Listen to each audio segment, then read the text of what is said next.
I got this friend that right now, the latest was, let's see, first he didn't want the COVID vaccine because it was going to affect his RNA. And I told, really? Yeah, and I told him he Skipped right past DNA. yeah, it would cause birth defects. I told him, I said, dude, Is he getting pregnant? no, I told him, I says, dude, at your age, I don't think you have to worry about. He's like my age. I don't have to worry about your kids having frog legs or anything. So then, the next one was inside the vaccine is nanobots. Okay, and they inject it into you. And when the government is ready, they know who has what. They just flip a switch and it activates those nanobots, and they're going to kill you. Selected people are going to be killed by it. Todd, are we running? Yeah. Keep that in. Hey, welcome to the Inquisitive Minds podcast. I am your host, as usual, Johnny Smith. Today, you've already heard some of them. My guest is Ed Kelemen. He's a retired Allegheny County Officer, and he was one of the founders of the Bomb Squad. Nowadays, he's an author, playwright, and columnist who speaks in an inordinate amount of time with the Pennsylvania Investigators of the Paranormal Phenomenon, P.I.P.P. Yep, we call it P.I.P.P. P.I.P. As both a technician and paranormal investigator. During the course of writing his Haunted Pennsylvania collection, consisting of 5 books, he has been involved in over 300 paranormal investigations. Ed, welcome to the program. Oh, great to be here. Thank you. What are we, 30 seconds in? And talking to you, I've already had so much fun already. This is going to be amazing. Well, the thing is, it also helps that I'm insane. So fair enough. I asked on Facebook. I asked what are comedy no-nos, and a bunch of people said interacting with hecklers, cussing at the crowd, and then I posted a little 30-second clip of me cussing out a guy and then getting an applause break for it. So we all got to be crazy. Fuck them. Ed, I'm already off topic. I hate to do that. How are you, man? I'm doing great. It's just another grand and glorious day in a never-ending stream of grand and glorious days. That's my life. You know, I can honestly relate right now. Mm-hmm.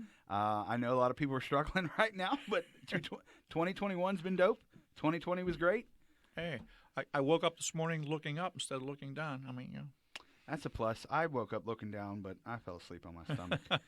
So that's me. It helped dry it off. Whatever. I'm disgusting. Hey, so you're a paranormal investigator, right? Yes. So before we get into some more current stuff, I want to know what got you involved in this. How long you been doing it? Okay, I've been doing this probably about going back around 2004 or so. Back at that time, I've been a writer for quite a while. Okay, and I've written some fiction and some YA books and stuff like that. Some plays that have been produced and things like that. Plus, I've been a columnist since like 2004, writing a weekly column. And back then, I was on the board of directors at Westmoreland. Not Westmoreland. At what the hell's the name of that place? Down in Scottdale, the Henry Clay Frick birthplace, the West Overton Museums. Okay. West Overton Village and Museums. I was on the board of directors down there. And we were doing a Halloween show.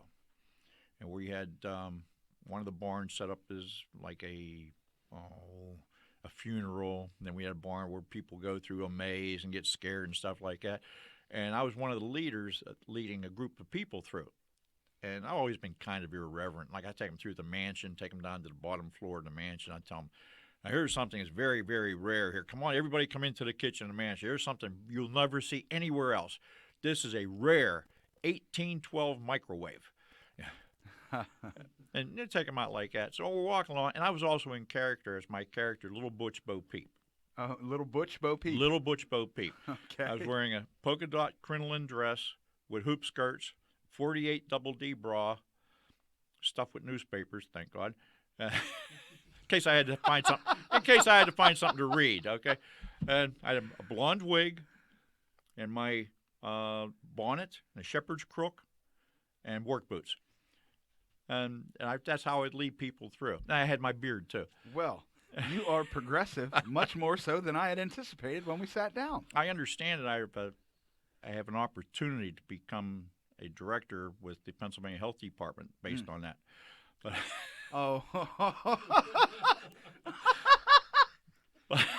Sorry about that. Keep those cards and letters coming in. Uh, but anyhow, I was leading a group past the area called the Long Barn, and a disembodied voice just came out of nowhere and said, "Here, take that," and knocked my bonnet off my head. And there was nobody there. Somebody in a group, like 2 rows back, caught it out of the air. Oh, wow. So that happened at the exact same time that happened. My young son, it was in another barn with people going through where we had the mock funeral. And he was on the second floor, and his job, he dragged chains around, and he made rattle noise in garbage cans and stuff up on the second floor. So I'm sorry, I'm just trying to keep up. This was like a haunted attraction then? Yes. Okay. Yes, at West Overton Museum. It was a fundraiser. Oh, okay, okay. So, yeah, we don't do this like weekly.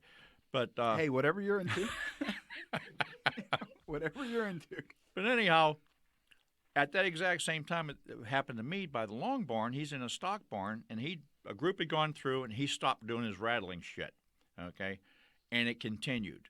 All the implements on the wall and everything started shaking and stuff, which, scared him, and he suddenly found Jesus, and he went downstairs, okay. Which usually happens. And another friend of mine is a writer, Mary Ann. We were talking about that. She had an experience in the distillery part where she got into an argument with a spirit. We were getting ready to do... Hold on. That fascinates me. She got into an argument. Did she tell you what the argument was? Oh, yeah. Basically what it was is Mary Ann, she was getting ready for rehearsal for one of the shows we were doing down there, and she had the script. She turned on the lights, and she's sitting on the edge of the stage, just looking at the script, right? And the lights went out. So she walks back, checks the light switch is on, goes back, checks the breaker panel, turns it on and off, the lights come back on. She goes back, sits down, and the lights go out again. So she gets up, checks the thing, goes back out, and once more she sits down and the lights go out. So then she goes back there, and she says, she flips the lights, turns the lights back on, she says, "These fucking lights better stay on or I'm coming up there and kick some otherworldly ass." Okay. So she went back and she sat on the edge of the thing, and the lights went on, off, and they went on, and they stayed on. Huh. Okay. So we were talking about these incidents. We said, hey, we got to write a story about this. We got to write a book about this. So that was my introduction to writing paranormal. So this was your first paranormal experience that you've had? No, not the first, but the first that... It was the one that pushed you over the edge. Yeah, right. Okay. And so we decided we got to write a story about that. So we wrote a book called Weird West Overton and sold it in a gift shop. Like the weird Pennsylvania books? Right. Okay. Yeah, That's fascinating. And we sold it in a gift shop at West Overton Museums. And it turned out it was the biggest seller they ever had. And it was because West Overton Museums not only had these little things that happened to us, but one of the family members, Claude Overholt, had committed suicide in the mansion. And you could see his face sometimes in the window of the room where he committed suicide. And that's creepy. Another member of the family had committed suicide. They were like into suicide, I guess. But he committed suicide by hanging himself from a tree, the big tree that's there, a witness tree in the front yard. And so sometimes you could see his body swinging back and forth and things like that. They had a lot of residual hauntings there. Okay. And that's what got me started. And then from then, I got the idea. I'm doing some research that Pennsylvania is really haunted. So I wrote my first book about Pennsylvania then, was called Pennsylvania's Haunted Route 30, running in order like 50-some haunted locations from Point State Park all the way through to Philadelphia. But that... Now, in doing the research for that book, did you actually travel across Oh, yeah. Route 30? I investigated every single location in the book, talked to witnesses, verified the haunting, and in some cases debunked the haunting. And it was great. And the impetus for that book, actually what it was just an excuse to go for long rides on my bike. And that's what it started off for.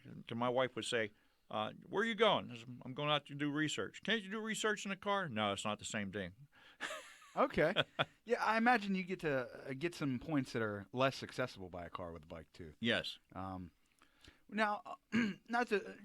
Your title of your book again, just so people can hear it. Okay, that was the first book in my Pennsylvania series. It's called Pennsylvania's Haunted Route 30. Pennsylvania's Haunted Route 30. Without giving too much of the book away, was there any site that stood out to you as particularly interesting or noteworthy? There was a number of them.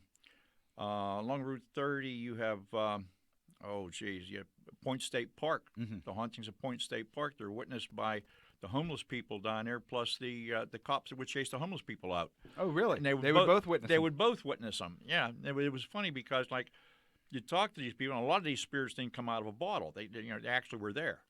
That was one. And I'm trying to think along these lines. Now, the hauntings at like Point State Park, are they from like the Fort Pitt? Fort Pitt, yes, from Okay. the French and Indian War. Okay. Yeah, French and Indian War era.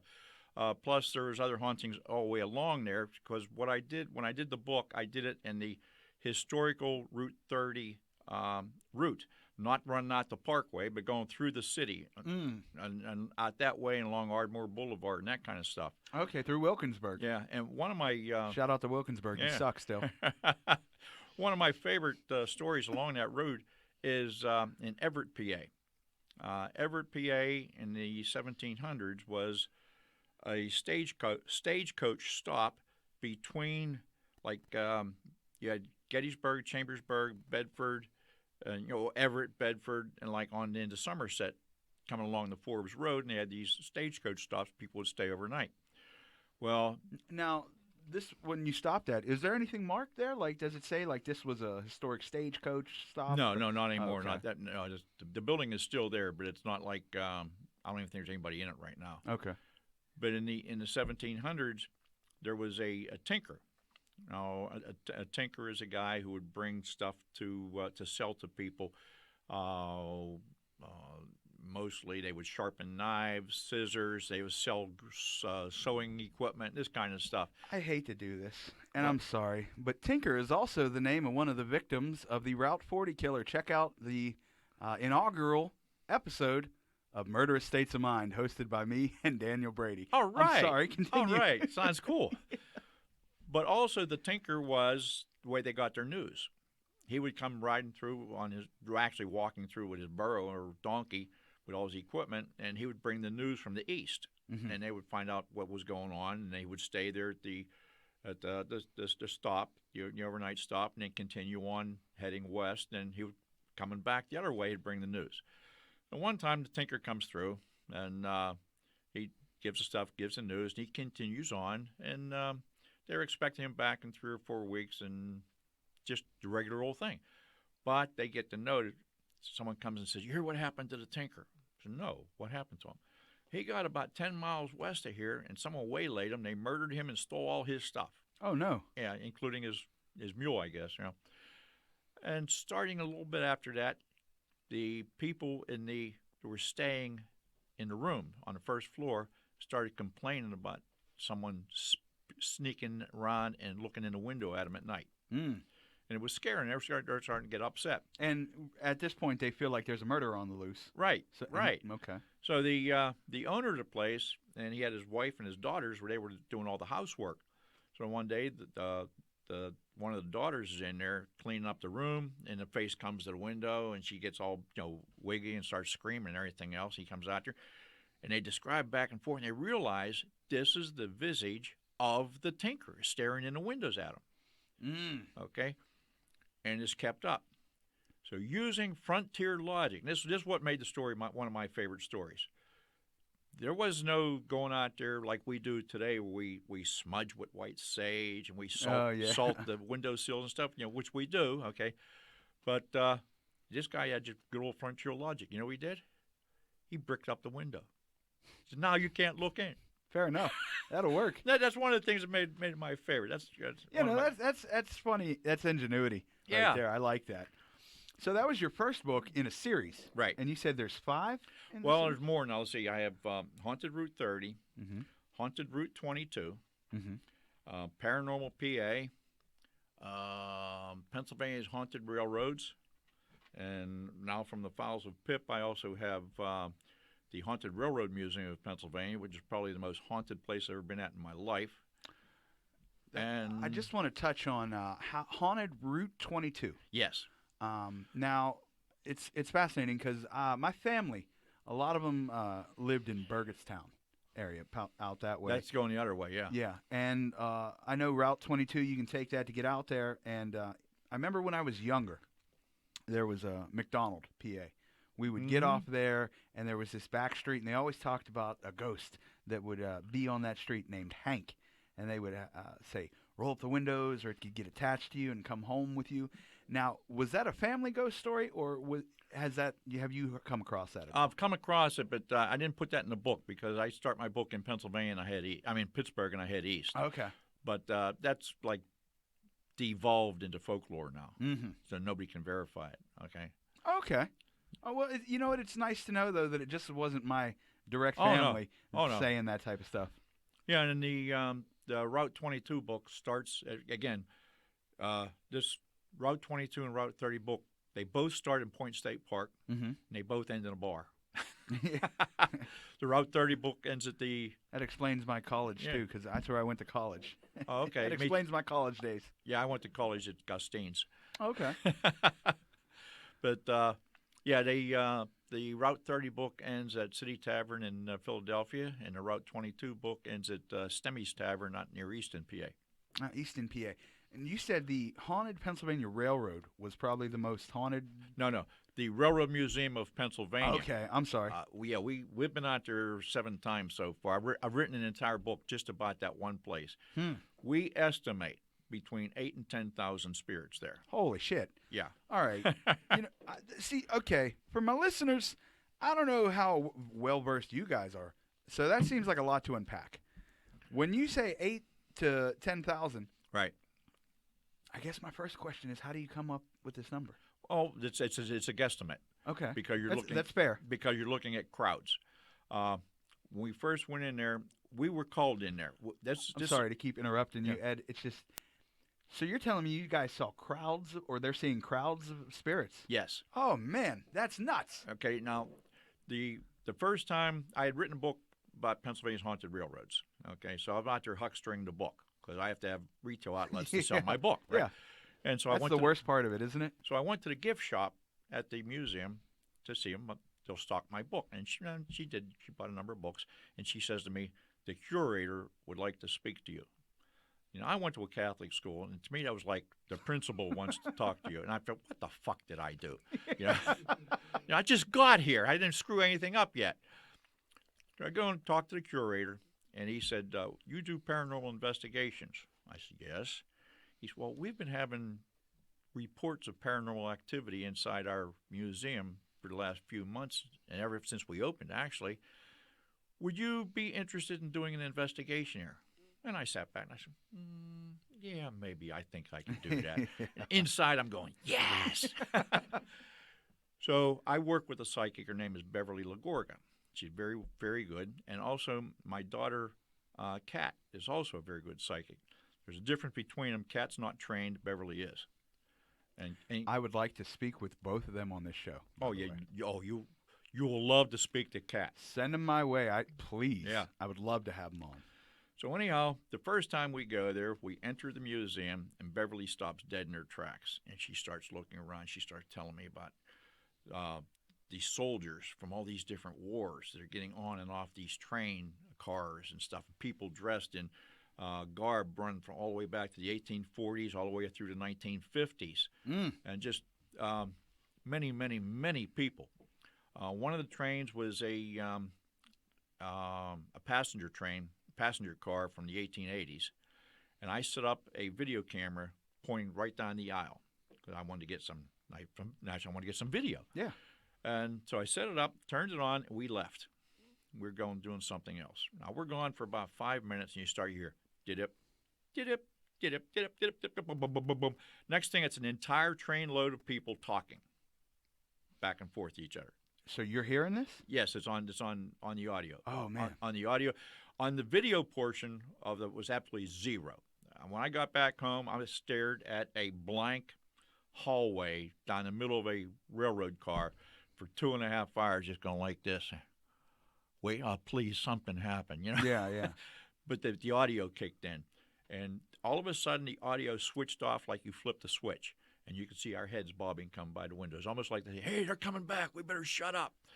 Yeah. That's pretty wild. Yeah. Like, okay, I just got this information, and I know dead air is bad for a podcast, but yeah. I don't know how to process something like that because this isn't something I've heard. Obviously, I Right. speak to investigators, Yeah. but none of them talk about something like a train to people. Yeah, and it's the place is just unreal. There's one train. Now this is all residual hauntings for the most part. You're aware of the difference between residual? Yes. Okay. But give the listeners a heads up because we've talked about it before. Residual Okay. and active, I believe it is. An active or intelligent haunting is where you can interact with the spirit. Mhm. You can talk to him. He will answer you, and you can talk back and forth. In that museum, we have maybe 3 or 4 intelligent active hauntings Out of thousands. out of thousands. Everything else is residual hauntings, and what a residual haunting is, it's like an imprint on the environment of an event. It's like playing on a loop. Yes, it's like watching a loop. You cannot interact with them.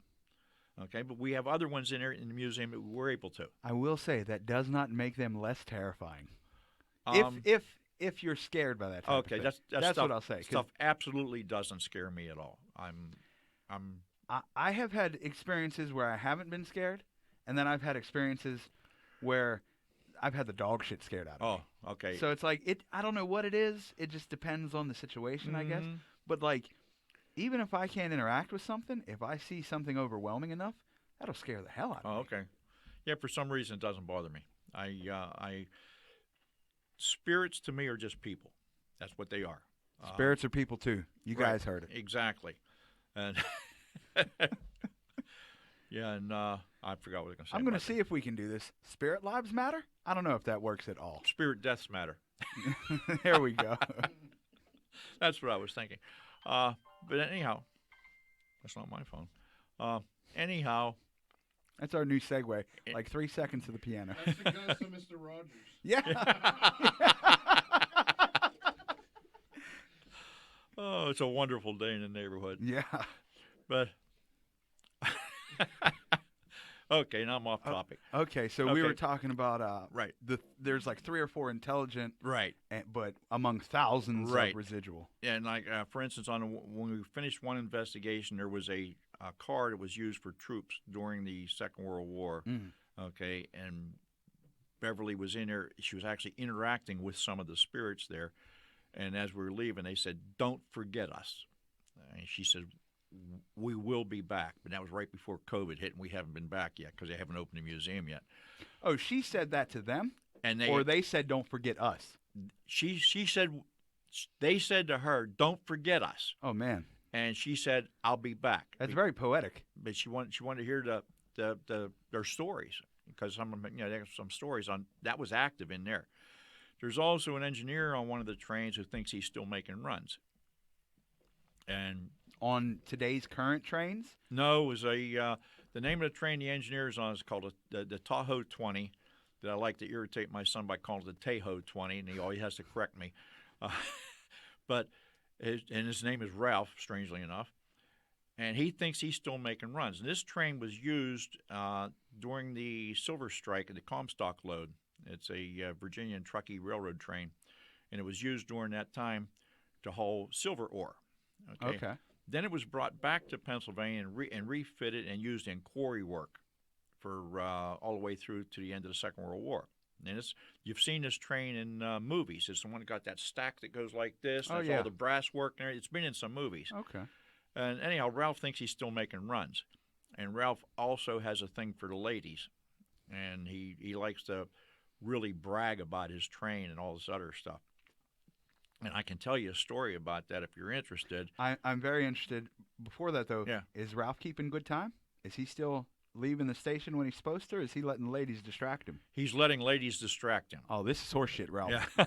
You got to talk to the boss. Yeah, I'd love to hear the story, though. Okay, now this involves both Beverly and Kat, my daughter Kat. Mhm. Okay, Beverly interacted with Ralph, and he's telling her about his train and all this other stuff. And she sits down on one of the jump seats up. We have free access to the equipment in there. For our group does. She sits down on one of the jump seats up in the cab and everything, and he smacked her on the butt because she was sitting in his seat. And That won't fly today, you- Ralph. And you can hear her giggling and stuff. Okay. Now, Beverly's the one who determined his name was Ralph, and his helper name, we couldn't quite get the name. It was something like Smith, Smitty, something like that. Seems about right. And they didn't have that train did not have a coal carrier on it. The hell's that thing called? The tender. The tender wasn't with coal because that train had been converted to run on oil. And this helper was actually more of a mechanic. He'd be crawling all over the train while it was actually moving, oiling joints and stuff. Okay. So we're trying to find his name. And Bev could never really get it nailed down. So about a month or two later, I'm out there with Kat. Okay. Like I say, Kat is untrained, and Kat has other things going on. But she gets up there, and I says, Kat, I don't tell her anything about a haunting in there. We keep these guys, the psychics, totally in the dark. Okay. I said, go up here on the cab of this train and see what you can pick up, if anything. And so she's up there for a while, and she says, oh, I'm up there. The engineer's up here. I said, oh, okay, cool. I said, well, what's his name? She said, okay, I'll find out for you. And so after a while, she says his name. He says his name is Ralph. She says that's a stupid name for somebody in the middle 1800s. I thought his name should be. She says this should be something like Jedediah or something. Theodore, Thaddeus. Yeah. And I said, well, no, he's like from the 1930s. She said, oh, okay. I said, see if you can find out the name of his helper. And this is when she gets involved in stuff. And Kat has a short temper. I hear her say, Ralph, would like to know the name of your helper. And naturally, I hear nothing. Okay. Well, she says, Ralph, I'd like to know the name of your helper. And again, I'm not hearing anything. She's hearing. So then she says, it would only be common decency to answer a question when you're asked a question. What is the name of your helper? And then all of a sudden I can see the steam start coming out of her. She says, this son of a bitch, all the fuck he wants to do is talk about his goddamn train. I don't give a shit about his goddamn train. I'm trying to find out the name of his helper. And I said, okay, hon, it's time to come off the train. That's great. I don't know what a pickup line is for a train. What, did your man drive a car? What is he, a pussy? I don't know. Would you like to see my drive wheel? Yeah. Oh my Lord. Okay, so yeah, that's just one of my. So like is Ralph is he one of the intelligent ones? Yes. Okay. Yes. Ralph is an intelligent hunt. There's also on one of the 18, I think it's called the Pennsylvania Limited passenger car. Mm-hmm. I know the number. I can't think. I think 4218 car number or whatever. There you have a ladies' lounge in there, and there's an intelligent haunt in there. It's a matron, and she's a pain in the butt too. Mm. You know, Bev goes in there and she's talking to the spirits that are in that place had a ladies' lounge. Mm-hmm. Okay, and so she's in there, and for a while, and she comes out, and I said, "Well, what's going on?" She said, "Well, there's a ladies' lounge, young women, and there's also women with their servant women, or like out with them." And she said, "I was sitting there, and she said there was an older woman standing in the doorway, wouldn't come in." And so she said, I asked one of the other ones, I said, well, why won't she come in? She says, because you are not dressed properly. Beverly was wearing jeans. Oh. And this is from the 1800s. That's a no-no. Yeah, and these are 1800s. These women are all dressed up and everything. And the older woman wouldn't set foot in there while Beverly was there because she considered Beverly to be like ultra low class because she was wearing trousers. You got to set lines. Yeah. You cannot hang with those beneath you. So then about, again, the next trip down, I had Kat with me.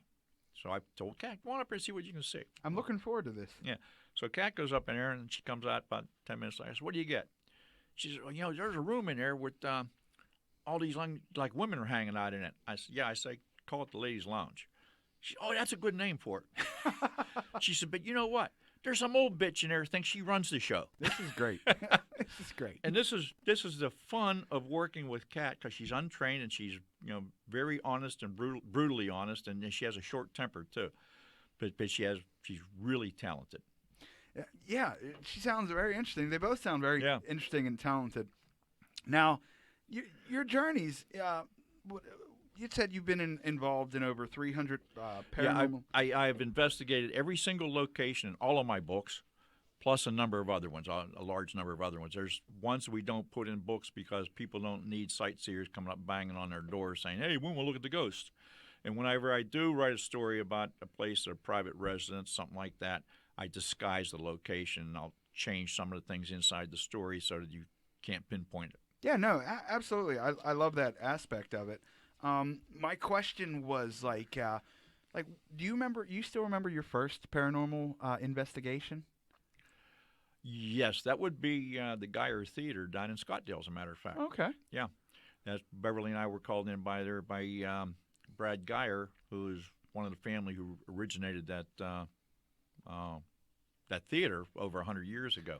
Now, when he called you, because since you were early on in this, did he just know you had an interest in it, or were you doing some type of advertising? Well, no, he knew I was doing investigations. Plus, I did a lot of community theater acting in that theater, the Geyer Theater Diner. We did, different plays and stuff like that. And we also did. I was a member of a group. If you remember Mystery Science Theater 3000. Yes. Okay, we did a complete rip-off of it called Dr. Castle and his Cinemaniacs. I did one of those too. All right. Yeah. And Andreas O'Rourke did it in West Virginia. Okay, I was Dr. Castle. My son was a puppeteer. What I had done is I took the brain of a movie critic and put it into a pumpkin and then reanimated it. My son was the puppeteer and the voice of the pumpkin. Okay. And then I had a lab assistant named Nermi. And have you ever heard of Cassandra Nermi? No. Cassandra Nermi was the name of the person who played Vampirella. And oh, okay. Yeah. Okay. So her name was Nermi, and her job was to ignore me and be snarky with me and have big boobs. And that was basically it. And okay. Well, give me something to look at besides a movie. And we would do the same thing like they did on Mystery Science, tear up the movie and make nasty comments about it. I want to pivot real quick. Yeah. Because we're focused a lot on your paranormal work. Yeah. But you're creative as well. You said you wrote fiction. Yeah. You mentioned some plays. And what's more of your background in the arts a little bit? Oh, okay. Well, I've been writing since I was a little kid. My first sale that I ever made, I was 15 years old, and guess who I sold it to? Hold on, because I want to give a good guess. You're 15, so that was what, in 1903? I'm just messing with you. Yeah, I had to go to the bank to cash a check, and they had to use abacus to. Yeah, I have no clue. Playboy magazine. Really? Yes. I would never guess that. Fractured Fairy Tale for Playboy magazine in 1959 it was. And that was the early days of Playboy too, right? Yes. Oh, wow. And I got $300. My dad didn't make $300 a week at the time. He made $80 a week. Wow. Driving a truck. Okay? And my next sale was like 35 years later. Oh, wow. But it got me hooked on writing. And you said that was in what, 59? Yeah. I always am fascinated by that, so I keep a little inflation calculator. That's over $2,700 in today's money. Yeah. That was a nice, but the next one didn't come for a while. Like 40 years. Yeah, like 35, 40 years later was my next sale because things interfered. I spent time in the service. I got out of service. Oh, what branch? Navy. I was on a tin can. Thank you for your service, man. Oh, thank you. We at Inquisitive Minds, we love all of our servicemen, so thank you. Oh, great. Yeah, I spent 5 years on a tin can. And I was in 52 different countries and 85 different ports. So see, that's the thing about people I bring on here. Everybody is so fascinating, but no one realizes it. You do because you're charming as shit. Like, I'm going to be flat out. I have a lot of people on here that are so interesting, but it's like dragging it out of them. You know you're interesting because you keep dropping little dimes for me to catch on to. I love it, man. That's a lot of traveling. Oh yeah. I love it. If I had to do it all over again, I'd do it all over again. Okay, and I would get out when my time was up because the amount of partying and stuff we did, I never would have lived to see 30. Okay, that's a hell of a take on it. Screw the danger. Yeah, all that other stuff. It's like, look, I was drinking way too much. I had to get out of there. Yeah, I was in there down. We sat on top of a Russian sub down at the Cuban Missile Crisis for 3 days, and I was over in Pakistan when President Kennedy got killed and the town rioted, and we had to hold the piers till the other ships got off. Well, different other shit, All right, what was that like? Terrible. Yeah. Yeah, because we had thousands of people coming at us, and they were shooting rockets and stuff at us. And it was actually what it was sky rockets. They were shooting out of drain pipes. Hmm. And in order to hold them off, we blew the end off the pier, and they couldn't get any further. So, And after that, they subsided. After they realized they couldn't get any further. And yeah, well, the only way they could go any farther is they jumped in the water. Mm. And if they did that, they might wind up getting clean. They didn't want to do that. So. You got good timing too. I'll give you that. You got great timing. But we did that for Then I got married, kids, and stuff. Yeah, they get in the way. Yeah. Then I was on the police force for 20-some years, and so finally when I finally retired from the police force, I had time to do this, and I've been retired for 27 years. So, because I had taken early retirement because my wife wasn't doing too good at the time. She had very poor health. But so then that's when I got back into writing. Then, and man, like you sound like you've lived such a full life, even in your past careers. Well, I'm a has-been. See. Yes, I'm a has-been, and I enjoy being a has-been because when you're a has-been, it means you've done something. There's people out there that what I call never was. Okay, fair enough. And these are the ones that the pinnacle of their life was when they scored a touchdown in their junior year of high school. You know what? I'm right there with you. I can't stand talking to people about high school. I'm 34.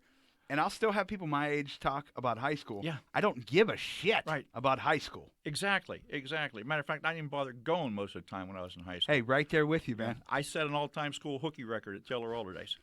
I went in on registration day, and I came back the day before Christmas vacation started. Oh, okay. But I covered it. Yeah. I had friends go in like the next day. Did you hear what happened to Ed? I said, no. Oh, well, teacher, what? He was in a horrible car wreck, and he's in a hospital. God knows when he'll be able to come back to school. Okay? Things like that. But they were these kind of people that care, so they started sending me get well cards. and I left home every morning like I was going to school. Yeah. But what I did, I either went to Carnegie Library in Oakland and went up to the research stacks and studied what I wanted to study, or I went to Triangle Billiards in downtown Pittsburgh and shot 8-ball for money. Okay, see, the second sounds like what everyone else would like to do. But the first, I respect the hell out of the first. Yeah. It takes initiative to go and educate yourself. Well, school bored me, but I love to read. They taught stuff that didn't interest me. And so you were a bit of a billiard shark as well. Yes. Oh, man. Yeah, my dad taught me how to shoot pool. And my dad actually supported the family when he came home from the Second World War for about 3 months by shooting pool. Really? Yeah. I knew some guys who were nationally ranked in Pennsylvania. And the different scales, I don't know all that. Yeah. But the one, I used to work with him, and he would always talk about pool, and I would always talk shit. Because that's what I do. I just talk shit. I'm a terrible pool player. But I had him so convinced that I was going to mop the floor with him that he wouldn't bet me the first game until he saw how terrible I was. But I had some story crocked up about my mother owned a bar. So as a child, I was in the bar, like just playing. But no, Yeah. Your father was a pool player. He taught that to you? Yeah. Okay. Yeah. And but I wasn't that good, but I could make a few bucks here and there. I wasn't really that good. I wasn't in a class with him. He could run a table and that kind of stuff, and I wasn't nowhere near that good. I don't know it, and we live in a world where everything has a niche now, especially with the internet. So I can't really speak on the culture of today's pool players. I don't know it. I haven't shot pool in 30, 40 years now. I remember though growing up, like pool was a real thing. Like it was looked on as seedy. It was a guy thing. If you've seen a woman good at pool, you're like, oh, watch out for her. She's dangerous. Yeah. It was very mysterious, and now it's like it doesn't. I don't know. I just don't hear about it much. When I was young, you had pool halls that you went to shoot pool. That was it. Yeah. It wasn't part of a bowling alley where you went over there and put quarters in it to play 8-ball and stuff like that. It was a regular pool hall with the big 4.5 by 9 foot tables, not these little 4 by 8s and stuff that they have today, or 3.5 by 7s. And the way you learned how to shoot pool was you lost a lot of money. Yeah. That's how you learned. That was your initiation. That's why I never learned, because I knew how bad I was to start. Yeah. Okay. Yeah, so what the hell? I got off on a tangent, didn't I? So you were telling me you ran pool. Oh, yeah. Sometimes. And playing hooky from school. So then I was, plus I got, before Taylor ordered, I got thrown out of Central Catholic for punching a brother. And so I was, and they flunked me all. I already love you, dude. Yeah, bunch Every time he says something, I'm just like, wow, this guy's dope. But anyhow, I was looking at going into the 10th grade for the third time. So I said, I had enough of this shit. I'm tired of people telling me what to do. I'll be my own man. I like it. I'm sick of people telling me what to do. So Fuck them. Yeah, right. So I joined the Navy. And so I'm tired of motherfuckers telling me what to do. Where's the service at? That's right. I step off a bus and the guy says, "Oh, you motherfuckers!" I said, "Okay." So you joined the Navy. Then you said you were a police officer. Right. For 20 some odd years. Right. Yeah, I did stuff in between. I've done a lot of stuff. I've driven trucks. I've tended bar. I've done this, done that, and everything. And I was working at a place called Railway Maintenance Corporation that made special equipment for railroads. And Penn Central went bankrupt. Yeah, because I wouldn't expect you at this point to have a normal job. Yeah. But Penn Central went bankrupt. And so they came to me day after Christmas and says, "Oh, guess what? Your job doesn't exist anymore." Oh, shit. So I said, "Okay, well, I took a test for Allegheny County Police, and I scored high on the test. And I said, well, yeah, I can do this for, I don't know, maybe 6 months or a year, give it a shot, see if it's fun." But it turned out to be fun, and I enjoyed it. And so I did it for over 20 years. And, and one day a guy comes to me and says, "We're going to form a bomb squad. You interested?" I says, "Can I have steady daylight?" Fair enough. Yeah. People want these real noble reasons like, hey, I want to save people because I can take bombs apart and save lives and stuff. And I said, no, I took bombs apart. I got steady daylight. I love it. Yeah. It was a small price to pay. And the thing is, you didn't have to throw yourself under the bus like that. None of us were there. You could have been like, well, it was in my heart to save these people. You were like, fuck this. I was tired of working overnight. This is bullshit. Yeah. So then I wound up my last 15 years on the job. Anyhow, I worked steady midnight shift, which I loved. Okay. Which I loved. But I didn't know. I'm not going to tell any stories about daylight shift. But anyhow, midnight was a lot better, a lot more fun. There's no supervisors and stuff. Yeah. Okay. Well, you were telling me right before we on air about an interesting investigation you recently did. Oh, yeah. Just to give you an idea, we get called in on investigations. There was another paranormal team that had an investigation going that they were having difficulty with. The people were having trouble in a private home where the little child was being scared to death by these entities he was seeing. There were shadow figures flitting about the house. They were hearing noise and talking and stuff like this. Things were moving in the house. Excuse me. And this other paranormal team, they weren't too sure how to handle this. It was like a little bit beyond their capabilities. Okay. So they called us in because they know that we had experience with this. And so myself, Beverly, my son Brendan, and I think that's just the three of us went out there the first time. And they wanted us to go out there and cleanse the house. We said, no. We got to figure out what we're dealing with first. So we did. Is that because it can be dangerous? Yes. Okay. Yes. And it got sort of weird there, too. So what happened was we went out there and we did an investigation. The particular house is on an intersection of an Indian pathway and a retreat line of the French and Indian War. Mm-hmm. There was other activity there. It was weird. It was really weird. It had a lot of spirits there. And so we did the investigation, figured out what we were working with. The people who lived there. We also found benevolent spirits. One was like a grandfather to one of them.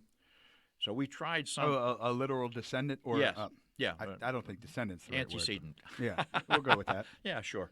But anyhow, so we tried something that we hadn't done before. We figured we could, instead of cleansing the house completely, what we tried to do was, because the malevolent spirits who were there somehow or another knew we were coming, they left the house while we were there. We couldn't get a grasp on them, so they weren't in the house. But these two nice spirits were there. So what we weird question. Yeah. When you say they left the house, because from my very basic understanding, I always thought like hauntings with a place were attached to that. Do you mean they left that location, or they left to a different dimension? Like, They left the house. They physically left the house and were out in the tree line outside the house. oh, okay. Okay. And so we said, hey, we'll try this, see if it works, because they did not want us to banish the grandfathers if we could avoid it. Mm-hmm. So what we did, instead of completely cleansing the house, what we did was put a barricade around the house, and figured the spirits couldn't come back in that way. And we saged the outside of the house. I had peace water that I was spraying, made by a friend of mine who's a witch, and Send her to me as well. oh yeah, I'll put you in touch with her. I love everybody. I want to talk to everyone. And we salted the doorways, everything, to put a barricade. We said, well, we'll give it a try, see what happens. Well, it lasted like 4 days. Oh. And the spirits were back. Mm-hmm. Now, so we did a thorough cleansing of the house, top to bottom. Every single room, we saged it, we salted it. I used peace water, I used tar water. What's tar water? Tar water is a nasty concoction, goes back like a couple of 100 years, and take one drop of the tar water in the middle of a room will banish spirits from a room. Really? Yes. Huh. It's nasty smelling stuff. Maybe they just don't like the smell of it. And maybe it has like essence of beer fart or something. You've heard it here, folks. If you don't want spirits around, eat more Brussels sprouts. There you are. And so we did every single room in the house, herded the spirit, boom, boom, boom, boom, herded them out the house, and salted the doorway. We said, we're done with it. Everything's cleared out of here. Lasted about a week, and we get called back again. So 4 days and then a week. Yeah. Okay. So we're back now for the third time, and we're trying to figure out what the hell's going on. We don't know what's going on. And so we did a little banishment there to get rid of what was there. And we says, okay, what the hell? I thought I shut that thing off. That's all right. Mistakes happen. So then we figured, well, we did a minor banishment then. Now at that time, on that last visit, the woman of the house had her friend there, who was actually the nanny to her kids. Mm-hmm. So now I'm in touch with two friends of mine. I brought them in also to work on this. They're witches, Sabelle from up in Hermitage, PA, and Marita from the South Hills of Pittsburgh. Marita Sarver? No. Oh, I was going to say Marita is a baby witch, and she was happened to be on here. Oh, no. Marita is from over around Green Tree now. Okay. And she's fairly well known. She does readings and stuff like that. And they're both really good at what they do. So I had them in there, and we cleaned that damn place out again. And then that lasted like 10 days. The spirits are back. We said, something's going on here that we don't know about. Turns out that the woman who was a nanny thought she had abilities, and she thought that she was a witch. So she's running around casting spells and saging and stuff like this, but she's doing it wrong, and everything she's doing is backfiring. And so she's like undoing everything you're doing. Okay. Yes, undoing what we're doing, and we're spending a lot of money doing this stuff too. We don't charge, and we're saying, why would you ask us if you're going to do this shit on your own? Okay, and on top of that, the spells she's casting them wrong. They're backfiring, and she's trying to do what's right, but she's doing it wrong. And the problem is that instead of like trying to practice, like, say, for want of a better word, white magic versus black magic, what's happening is she was practicing chaotic magic, and you had no idea what was going to happen. So it was just right-hand path, left-hand path, whatever. Yeah, everything's going weird, and she's calling up spirits instead of getting them out of there and stuff like that. So finally, I had Marita and Sabelle and myself. Then this woman, when she leaves, all the spirits are following her to her home. Okay.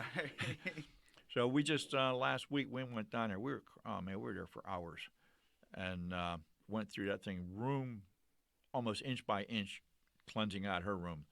She had, we estimate, probably about 12 portals that she had opened. The spirits coming through portals in and out of her house. Yeah, in and out of the house, all over the place, and. Like I say, we were there. What was that? We were there last Sunday, Where hours. are these portals to? Do you know? Yeah, to another dimension, to otherworldly dimension, and it opens up. It's like a highway that opens up for spirits to enter. Well, I guess a further question is, like these 12 portals, are they all to the same place? No. or they're just all to different. It's chaotic. They're going. Oh. There's spirits are coming in from places you don't even know where the hell the spirits are from or what kind of spirit they are or anything. And so Sibel and Marita brought their equipment and they cast spells. They actually had the old cauldron with the stuff and stirring it and stuff and lighting the candles and everything else. So we got that place cleared out and we told them. They said, okay, this is it. You guys called us in. We are done. Mm-hmm. We are done. You want us back again? Be prepared to spend lots of money because we spent over $600 just on this one day. Mm-hmm. And we're not doing it for free anymore because the Sibel is coming 100 miles from up in Hermitage, PA. Marita's coming like 60, 70 miles from Green Tree. And I'm coming 40, 50 miles from Johnstown area. Yeah. And 7 trips. And just to have someone undermining everything Right. you're doing. So it kind of shows you what happens when people start messing with stuff and they don't know what they're doing. Well, then I guess another question. Can someone inadvertently open these portals? Because I know there's a people that like don't believe in any of this type of thing. Sure. If they're just messing around, can they inadvertently open stuff that causes harm or is dangerous? Yes. Especially people using spirit boards, also called Ouija boards. Mm-hmm. Okay. Every really bad paranormal experience people have had that I'm aware of has started off with a Ouija board somehow or another. For the simple reason is you don't know who you're talking to on the other side, and nasty spirits will lie to you. This episode has been so much fun. Like every time you say a sentence, I just have more stuff. It's just this hour went so fast. It's incredibly fast. It's been an hour. Wow. It's damn near an hour. Happy, George. I guess before I say anything, let the people know where they can find you, where they can get a hold of you, buy your merchandise, all that. Okay. Well, I have a website. My website is www, strangely enough, ekelemen.com. That's EKELEMEN.com. It's not Kellerman or Kelemen. It's Kelemen, Kelemen, ekelemen.com. The E-Kelemen is one word. On the website, we'll have places I'm going to be appearing, has a list of all my books, has a sample column for my newspaper column is in there, and other little bit of biographical bits and pieces. And my books are all available on Amazon. Okay, you can get them through Amazon. Plus, one of my pages on my website has a list of all the retail outlets that I have. I think there's like 30-some retail outlets that I put them in across the state. Okay. And they're in those places, too. Or you can contact me directly. There's ways of contacting me through the... What about P.I.P.? The P.I.P. is what we call our group, Pennsylvania Investigators of Paranormal Phenomenon. If people have an experience they need to deal with, can they reach out to you guys? Yes, they can reach out to me that they need help, and we'll do what we can. I can't promise we can get out there quickly because, like, Beverly has another life too, not just doing investigations. The audacity. And Kat lives all the way over in Bedford, so it's a logistical kind of thing. We can solve this all with some scheduling and a U-Haul. Oh yeah, been there, done that. Okay, so guys, if you have some type of paranormal experience, check them out. You guys on Facebook? Do you have a website? Yeah, I'm on Facebook. I also have an author's page on Facebook. Okay. Also, it's under my name, Ed Kelemen, and Ed Kelemen author. Check me out. And well, Ed, this has been fascinating. I really hope to have you on again in the future because we just scratched the surface. Oh yeah. Guys, if you want to see me doing some stand-up, you can see me somewhere. I don't remember the name of the damn place now. I feel like an asshole. The Improv. No, it's Tonydale Pub. The Tonydale Pub. I'll be there this Friday. I will be somewhere up in Erie on the 3rd to raise money. It's a charity event for the Erie Animal Friends. And then St. Patrick's Day. Check us out. We got a show. Johnny Lee Dams on it. Dan Brady, Paul Clemente up in the Erie area. I'm sure I'm missing somebody. That sounds like fun. Yeah, Ed, thanks you for coming on. All righty. I'm available anytime. Yeah, we're definitely going to have more of you. I'm like dog shit. I'm all over the place. I think I smell better, though. I'm not sure. Hey, thanks for tuning in, everybody. And in case you forget, if you're looking to get your car detailed, make sure you hit up Tenacious Detail, your mobile detailing solutions for the Pittsburgh area. We know it's cold out. We know you don't want to go sit in a boring waiting room. So that's why we come to you. Have your car detailed in the comfort of your home or office. Check us out on Facebook.com/TenaciousDetailPGH, or you can give us a call at 724-498-9942. Make sure you check out What in the History with me and Dan Brady. And we also just dropped the first episode for Murderous States of Mind, specifically serial killer podcast. Hey, thanks again. Peace and love, everybody.